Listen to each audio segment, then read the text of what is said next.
Salut à tous les gars, c'est Konog, j'espère que tout le monde va bien les gars. Aujourd'hui, toute nouvelle vidéo sur ma chaîne YouTube. Et les gars, aujourd'hui une vidéo que j'ai vraiment pas envie de faire les gars, je dis la vérité. De base la vidéo était pas prévue hein. De base aujourd'hui les gars, je devais sortir une vidéo sur World at War, sur Plutonium justement. Mais du coup ça sortira demain, je suis désolé, mais bon, la vidéo est déjà prête etc. Mais bon, elle sortira demain du coup. Là, je pense que c'est important pour nous de parler dans cette vidéo de ce qui s'est passé il y a quelques heures les gars. J'ai pas voulu réagir à chaud, je vous avoue les gars.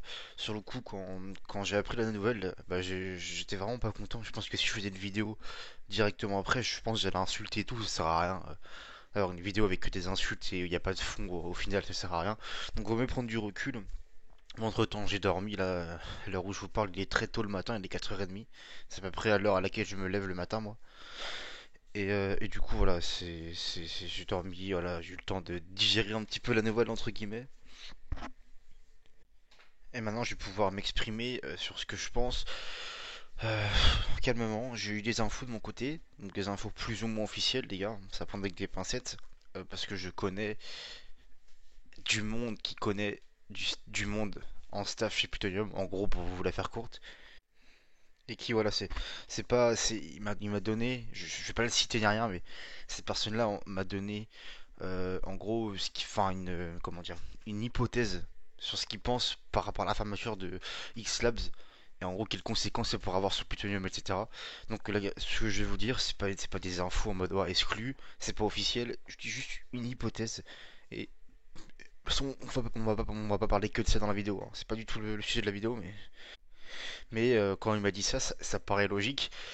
Et puis, je pense que ça expliquerait beaucoup de choses si c'était vraiment le cas. Donc, c'est pour moi l'idée est pas conne, hein. Ce qu'il m'a dit, c'est pas débile. Bref, du coup, les gars, pour ceux qui savent pas, revenons-en en fait. BO3, enfin plus communément le projet X-Labs, a été fermé, les gars. C'est-à-dire que X-Labs, c'est qu'est-ce que c'est pour ceux qui connaissent pas? C'est un launcher, donc enfin, oui, on va dire ça, un client qui permet de jouer aux anciens Call of Duty en toute sécurité. Donc les Call of Duty qui ne sont pas présents sur Plutonium. Donc je pense que Plutonium, tout le monde connaît parce que c'est le client, on va dire, le plus populaire. Donc Plutonium, qu'est-ce qu'il comprend? Il comprend World War 2. World War 2, je dis de la merde, je suis désolé les gars, vraiment, je suis fatigué, désolé. Il comprend BO2, pardon, BO1, MW3 et Black Ops. Voilà, que ce soit en zombie ou en multi. Plutonium, c'est ça, les gars. Et c'est, je pense aussi pour ça que c'est plus populaire, parce que c'est les Call of Duty les plus populaires et les plus joués, en fait, en vrai, qui sont en tout cas pris en charge par Plutonium. Ok, les gars, donc ça, c'est Plutonium. Ensuite, on a un autre client qui s'appelle H1 Mod. H1 Mod, c'est quoi? C'est ceux qui font MWR, donc Call of Duty 4 remasterisé en version communautaire. Eux, pour l'instant, on n'a pas de nouvelles. Ils sont pas fait fermer. Est-ce que ça va arriver? C'est possible ou pas? Justement, on va le voir, les gars. Et d'un autre côté, les gars, on a X-Lab, donc le projet X-Lab, qui comprend tout récemment Black Ops 3, qui comprend MW2 2009, Advanced Warfare et Call of Duty Ghost, les gars. Donc toutes les vidéos que j'ai fait récemment sur ces jeux-là, ça vient de ce launcher-là, hein. C'est grâce à X-Lab que je faisais. Et malheureusement, les gars, X-Lab a totalement fermé. C'est-à-dire que vous pouvez encore lancer X-Labs, lancer les jeux, etc. Mais tous les serveurs ont fermé en fait, donc vous pouvez plus trouver de partie, il n'y a plus rien. Tout est vide. À cause de ces fils de pute d'Activision. Voilà, donc je reprends pour l'histoire parce que pour ceux qui ont pas suivi, même si ça m'étonnerait. SM2, donc le projet fait par des modeurs qui comprenaient voilà comme un tout nouveau Call of Duty basé sur la base de MW2 2009, voilà, qui a été en développement pendant près de 2 ans. Activision l'a fermé la semaine dernière, il y a une semaine à peu près, a fermé complètement le projet. Enfin, en gros, grosso modo, mis un coup de pression énorme sous peine de poursuite judiciaire aux développeurs. Donc les développeurs ont été forcés d'arrêter tout de leur projet. Et là, ça vient d'être le cas avec Xlabs, les gars. Donc maintenant, nous ne pouvons plus utiliser Xlabs. Alors pourquoi c'est de la merde? Je vais vous expliquer les gars, parce que Xlabs et Plutonium globalement nous permettaient d'accéder aux anciens Call of Duty en toute sécurité. Et pourquoi pour moi c'est une mauvaise chose de l'avoir fermé? C'est-à-dire que maintenant si vous jouez sur la version BO3 de Steam, mais je dis BO3 mais ça peut être tous les codes, hein, BO2, NW3, toutes les versions de Steam, il y a un potentiel risque de vous faire hack votre PC. Il y a ce qu'on appelle des backdoors et qui fait que en gros quelqu'un de, enfin n'importe qui dans le lobby en fait qui a le logiciel pour, qui a le matériel pour, peut accéder à l'entièreté de votre PC. Il peut le détruire entre guillemets à distance, il peut pirater tous vos mots de passe, tout ça. Enfin, en fait, c'est vraiment pas safe du tout de jouer sur les versions Steam officielles des jeux Call of Duty sur PC. Et puis si on parle juste de version console, soit il n'y a plus personne, soit il y a que des cheaters. Donc au final, c'est nul aussi. Et Activision ont... putain, ça me casse les couilles. Ils ont fermé et arrêté le seul moyen de pouvoir jouer en sécurité sur les anciens Call of Duty. C'est pas comme si on se rend compte, les gars, hein. Tout ça pourquoi? On va en parler, mais moi je vous dis les gars, à mon avis c'est pas une question de thune, hein, parce que le projet SM2, alors ça me fait très mal de le dire, honnêtement, mais je peux d'une certaine manière comprendre Activision pour l'avoir fermé, même si ça m'a cassé les couilles sur le coup. Pourquoi? Parce que c'est un jeu qui crée une hype énorme, qui se base sur des éléments que les joueurs adorent, et qui sera entièrement gratuit, qui fera probablement de l'ombre quand il sortira, enfin s'il devait sortir, au Call of Duty actuel. Enfin, plus précisément sur la communauté PC du coup, parce que console ils n'auront pas accès au jeu, mais en tout cas sur la communauté PC. Et puis vous savez très bien, vous et moi, que en MW2, pour parler que de celui-là, enfin, même si on va parler des 4 derniers codes de manière générale, on bousillait la licence. C'est des stats, comment dire, genre, le jeu est beaucoup vendu en fait. Les Call of Duty, les 4 dernières années sont énormément vendus. Donc en fait, Activision ils vendent ça comme un, un succès commercial, on va dire. Donc si on parle que des ventes, ils ont raison, c'est le cas. Après, il y a pas mal de choses qui sont, qui sont mises en compte. Par exemple, rien que les gars, une inscription et une connexion sur Warzone vaut pour un achat de Call of Duty. Donc tu m'étonnes qu'ils gonflent leurs chiffres alors que Warzone c'est gratuit. Mais les gars, si vous comparez les achats des derniers codes, c'est sûr que c'est plus élevé que les anciens codes. Dans la moyenne, c'est normal. Maintenant, c'est plus démocratisé. Il y a eu le confinement, etc. entre temps, qui a fait qu'il y a eu comment dire, une croissance des jeux vidéo en ligne, etc. Voilà, c'est normal, les gars. Tant mieux pour eux. Mais si vous comparez également le nombre de joueurs en ligne sur le jeu, en fait, sur le long terme, bah, comparé aux anciens codes, ça tient beaucoup moins longtemps. Il y a juste à regarder le nombre de viewers dans le monde sur les 4 derniers Call of Duty, et sur Warzone y compris, et vous comprenez bien où est le problème. Bref, on n'est pas là pour parler de ça, mais voilà, pour dire que c'est de la merde les codes actuels. Et bref, pour moi, c'est pas une question d'argent, les gars, parce que SM2, voilà, de toute façon il est gratuit, donc là je peux comprendre que ça fait de l'ombre et tout. Plutonium c'est entièrement gratuit, et en plus pour accéder au jeu il faut un crack. Enfin, en gros, Plutonium te fournit directement un crack si tu n'as pas déjà le jeu sur Steam, donc au final c'est même pas légal, mais ils ont toujours pas fermé. Donc, je comprends pas pourquoi ils ont toujours pas fermé Plutonium dans ce cas-là, si ça les dérange, pourquoi. Enfin, je comprends pas. Enfin, bref, c'est la Activision, leur logique, on va pas réfléchir. Par contre, les gars, je sais pas si vous êtes au courant, c'est pour ceux qui ont vu mon tuto, pour BO3 Plutonium. Pour pouvoir jouer à BO3 sur Xlabs, les gars, la version communautaire, il faut obligatoirement générer, enfin avoir, je veux dire, BO3 sur Steam. Et les gars, en fait, pour avoir BO3 sur Steam, il faut obligatoirement payer. Et je veux vous dire qu'il y avait plusieurs milliers de joueurs sur la version Plutonium, enfin Plutonium, version Xlabs, pardon, de BO3. Je peux vous dire que ça rapportait pas mal d'argent à Activision ces dernières semaines. Hein. Et donc là, par contre, je comprends pas le délire du coup. C'est un truc qui leur rapporte de l'argent, et ils viennent quand même casser les couilles et fermer le projet. Faut m'expliquer, les gars. Enfin, je trouve ça honteux. Et du coup, les gars, d'après les infos que j'ai eues, à prendre avec des pincettes, hein, je le répète encore une fois, les gars, c'est pas des infos officielles, c'était des théories.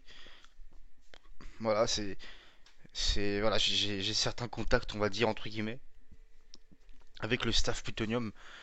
Voilà, eux ne savent pas, ne sont pas au courant de ce qui se passe exactement chez X-Labs, hein, ils ne savent pas du tout. Je ne sais pas s'ils se parlent entre eux et tout, je ne sais pas. Mais j'ai eu des informations sur le lien éventuel de X-Labs avec SM2 et pourquoi est-ce que les deux ont fermé. Alors les gars, pour Xlab, il semblerait, enfin SM2 on sait tous pourquoi ça a fermé, mais Xlab les gars, il semblerait que c'est fermé à cause de Black Ops 3 les gars. C'est vraiment Black Ops 3 qui était suspect et qui a donné entre guillemets une raison à Activision, bon, je sais pas pourquoi, mais de fermer les serveurs. Et en fait, pourquoi? Parce que apparemment, alors apparemment c'est pas confirmé les gars, hein. On m'a dit, je pense que apparemment, il y aurait des développeurs chez Xlabs qui travaillaient en tout cas du coup pour le projet SM2. Du coup, c'est un petit peu lié d'une certaine manière. Et puis BO3 est lié à Xlabs de toute façon, donc si je ferme BO3, ils vont fermer Xlabs. En gros, c'est de ce qu'on m'a dit, c'est peut-être pour ça. Les gars, c'est une théorie, vraiment. Moi, j'en ai une autre et je vous expliquerai après. On m'a dit c'est une théorie. Je vous dis encore une fois, les gars, c'est pas des informations à prendre de manière officielle, hein. C'est vraiment ce qu'on m'a dit, des gens très proches du staff Plutonium qui m'ont dit ça. J'ai pas envie après d'affirmer des choses et tout. C'est vraiment parce que je dis, ça se trouve, c'est pas du tout ça et voilà. Je préfère juste ne pas le confirmer, mais vous dire juste que moi j'ai entendu. Et moi, quand on m'a dit ça, j'ai réfléchi et je me suis dit, c'est pas con. Pourquoi? Parce que, faut savoir que enfin, Activision connaît le projet SM2 déjà depuis très longtemps, connaît le projet X-Labs depuis très longtemps, et connaît le projet Platinum depuis très longtemps, les gars. C'est des choses que Activision est au courant et jusqu'à maintenant tolérait. Enfin, bon, c'est, il tolérait jusqu'à maintenant. Mais là, je sais pas, depuis qu'il y a l'ajout de Black Ops 3, c'est comme s'il y avait quelque chose qui avait changé, vous voyez, et du coup, ils se mettent à fermer. Et je sais pas, comme de par hasard, ils ferment SM2 une semaine, et une semaine après, ils ferment X-Labs. Il y a potentiellement un rapport entre les deux par quelques développeurs apparemment. Je sais pas, les gars, je sais pas trop quoi en penser. Et les gars, est-ce que ça potentiellement Plutonium va se faire shutdown comme X-Labs et SM2, les gars? La réponse est oui, c'est très probable, c'est fort possible, les gars. Donc pour le coup, on va vraiment espérer que ce soit pas le cas, parce que les gars, si c'est lié à BO3 d'une certaine manière ou à SM2, Plutonium normalement ne risque pas grand-chose. Mais moi, j'ai un truc que je me demande, les gars, si Plutonium, c'est le launcher le plus populaire pour les codes communautaires, hein. Il est bien plus populaire que Xlabs. Je me demandais, les gars, pourquoi est-ce qu'il est toujours pas fermé? Et pourquoi est-ce que H1 Mode non plus n'a pas fermé? Ça cassé les couilles tant que ça Activision. Parce qu'en vrai, H1 Mode et Plutonium, pour l'instant, n'ont pas de rapport avec BO3. Et je sais pas, c'est très bizarre. Honnêtement, les gars, je vous dis la vérité, je sais pas trop quoi en penser, vraiment. Bah, après, voilà, c'est des choses qui peuvent arriver. J'ai eu des, des, des contacts dans le serveur Discord Plutonium, que ce soit en côté français, côté anglophone, et eux-mêmes ne savent pas, les gars. C'est quelque chose voilà, ils sont conscients des risques que Plutonium ferme. Ils s'attendent à recevoir une sentence, mais c'est pas sûr, les gars. Ils sont pas sûrs. Voilà, mais c'est une possibilité. On peut pas vraiment l'évaluer, mais je dirais plutôt que c'est 90% de chances que Plutonium se fasse shutdown, vraiment. Et si c'est le cas, les gars, je peux vous dire qu'on va rentrer dans quelque chose qui est très très malsain. Je comprends pas le move d'Activision. Dans ce cas-là, si vous faites ça, les gars, Activision, faites en sorte de sécuriser vos versions officielles du jeu.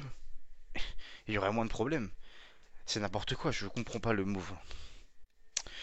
Bref, les gars, écoutez, moi j'ai ma petite théorie, je vais vous en parler, les gars, je vais vous dire. Et vous me dites ce que vous en pensez. Voilà, ça c'est ma théorie à moi, je n'ai aucune info dessus, c'est ma théorie personnelle, hein. Moi, les gars, je pense que le fait de fermer XTL BSM2, et Plutonium, pourquoi pas, c'est éventuellement relié, selon moi, au rachat d'Activision par Microsoft.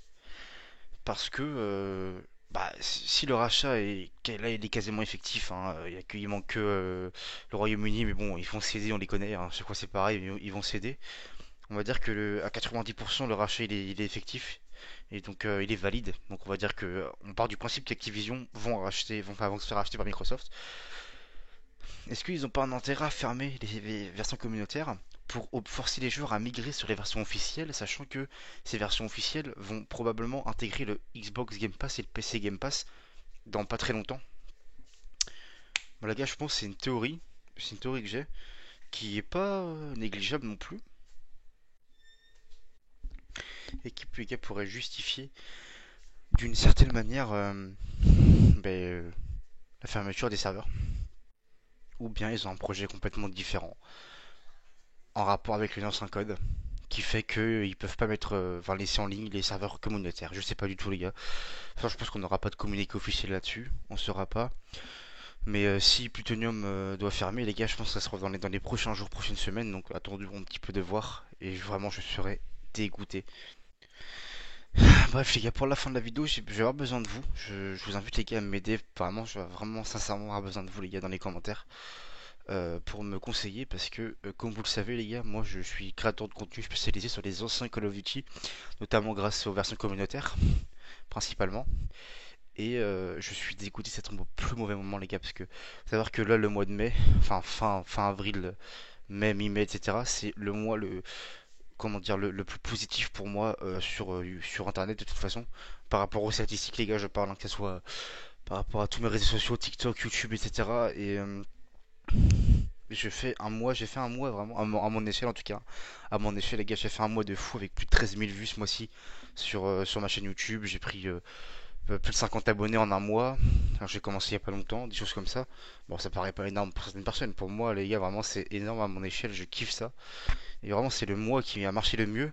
Et après, on va pas se cacher, les gars, BO3 a bien carry, a bien carry YouTube, ma chaîne YouTube. Mais bon, voilà, je suis dégoûté, les gars, parce que si jamais ça va s'arrêter, je n'ai aucune idée de qu'est-ce que je ferai en fait. Est-ce que j'arrête ma chaîne? Est-ce que je fais, qu'est-ce que je fais? Je sais pas du tout, les gars. Si vous avez des idées à me proposer dans les commentaires sur si jamais ça s'arrêtait, un contenu qui pourrait vous intéresser, qui pourrait vous faire continuer à me suivre, les gars. Parce que là, honnêtement, je vous avoue, je perds espoir, entre guillemets. Enfin, moi, ce qui me motive, les gars, à faire mes vidéos, c'est vraiment les jeux que je kiffe, en fait. Donc, les gars, je vous dis la vérité, je ne me vois pas faire des vidéos sur NW2, hein. Ça m'intéresse pas du tout. Peut-être sur les actualités, etc. Mais c'est pas quelque chose qui m'intéresse. Donc, j'ai besoin de vous, les gars. Qu'est-ce que, euh, qu'est-ce que vous me conseillez de faire? Est-ce que je ferme ma chaîne? Je sais pas, je vraiment. Que j'ai eu pas mal de gars ces dernières semaines, de messages de soutien, des messages positifs, etc. dans les commentaires, des mecs qui me découvraient, etc. sur mes vidéos. J'ai eu des commentaires, ouais, on kiffe ce que tu fais, enfin, tu rends nostalgique, c'est bien et tout, et des trucs comme ça. Les gens, globalement, aimaient bien les vidéos sur les anciens Call of Duty. Et genre là, si ça se fait fermer, ben, je suis dans la merde pour ça, donc je sais pas quoi faire, les gars, honnêtement. Pour la création de contenu, c'est un peu compliqué les gars, hein. Comprenez-moi parce que c'est ma chaîne YouTube, c'est quelque chose que j'investis du temps, énormément de temps de mon côté, dans ma vie en fait, parce que bah, je fais une vidéo par jour quasiment, enfin 5 vidéos par semaine, du coup une vidéo par jour sauf le week-end, depuis plusieurs mois déjà, et du coup bah, forcément ça prend du temps, on développe une habitude, comme une routine entre guillemets, et quand ça se menace de tout s'arrêter, forcément on n'est pas forcément super confiant, on se sent bah, pas en sécurité d'une certaine manière quoi. Bah, c'est un peu bizarre de dire ça, mais je pense que vous verrez ce que je veux dire, ceux qui sont concernés par la même chose. Comme si du jour au lendemain, tout incertain, tout peut s'arrêter. Et faut penser à ce qui se passe après. Et franchement, les gars, je vous dis, moi, la création de contenu, c'est une passion que j'ai, j'adore ça. Donc ça me ferait chier d'arrêter, mais je sais pas quoi faire en fait comme vidéo si jamais ça devait s'arrêter. Je sais pas du tout quoi faire, les gars. Parce qu'il y a plein de choses qui s'arrêteraient sur ma chaîne. Je pourrais plus faire des vidéos passage prestige, sauf sur éventuellement les codes console. Mais bon, je pourrais plus faire des vidéos. C'est clair, sans traumatiser le multijoueur des codes. J'ai pas accès si facilement que ça aux autres jeux. C'est compliqué, je pourrais plus faire de vidéos comparatifs. Je serais bloqué à faire des vidéos d'actualité sur Call of Duty. J'en ai pas envie, les gars, ça m'intéresse pas. Donc voilà, les gars, hein, en ce jour très sombre pour la communauté Call of Duty PC, c'est quelque chose de. Waouh! Vraiment, ça m'affecte, je vous dis la vérité, ça m'affecte de ouf.